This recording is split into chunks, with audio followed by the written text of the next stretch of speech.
entitled Pouring Out of the Fourth Bowl.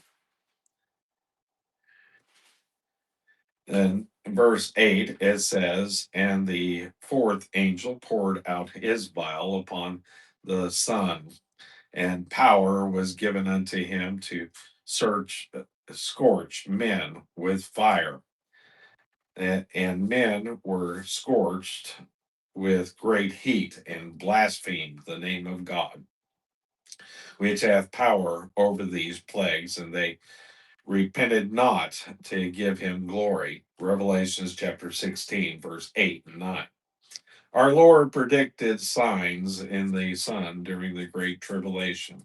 And there shall be signs in the sun and in the moon and in the stars, and upon the earth distress of nations with perplexity, the sea and the waves roaring. Luke chapter 21 and verse 25. The Old Testament had a great deal to say about judgment during the Great Tribulation period due to the excessive heat of the sun. They shall be burnt with hunger and devoured with burning heat, with bitter destruction. I will also send the teeth of beast upon them, with the poison of serpents and the dust. Deuteronomy chapter 32 and verse 24. Also, the prophet Isaiah spake of this. Therefore hath the curse devoured the earth, and they that dwell thereon are desolate.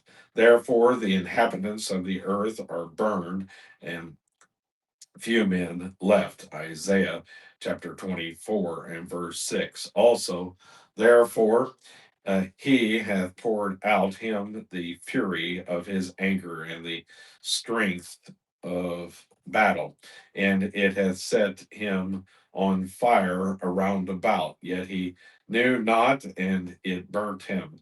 Yet he laid it not to heart. Isaiah chapter 42 and verse 25. Back in the prophecy of Malachi, we are told, For behold, the day cometh that shall burn as an oven, and all the proud, yea, and all the that do wicked shall be stubble, and the day that cometh shall burn them up, saith the Lord of hosts.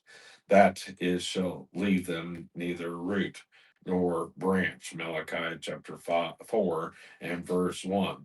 To accomplish this, all that the Lord would have to do is to remove one or two blankets of atmosphere, or he would need only to pull the earth a little closer to the sun. Not much, and we would not be able to survive. That's the fear of the leftist climatist people, is that the earth is getting closer to the sun, and and that the layers of atmosphere are being taken away. It probably will be more likely that they're tampering with the atmosphere, and they will somehow or another destroy it on their own. Um, but this is a punishment from God, not from their consequences. So let's keep that in mind. It is this frightful period that Isaiah had a view when he wrote that the earth would be decimated. And our Lord said, Except those days should be shortened, there should be no flesh be saved. Matthew chapter 24 and verse 22. Nevertheless, his own are preserved. Daryl has this underscored: the sun shall not smite thee by day, nor the moon by night.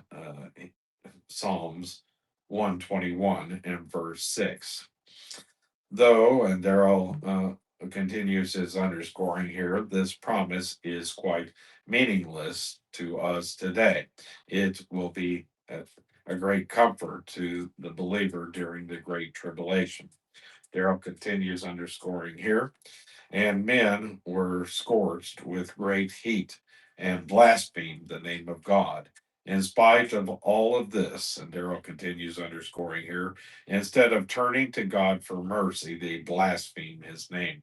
This reveals that the human heart is incurably wicked. Not uh, no amount of punishment will purify it and change it. By the same token, the Great Tribulation is not the purification of the church.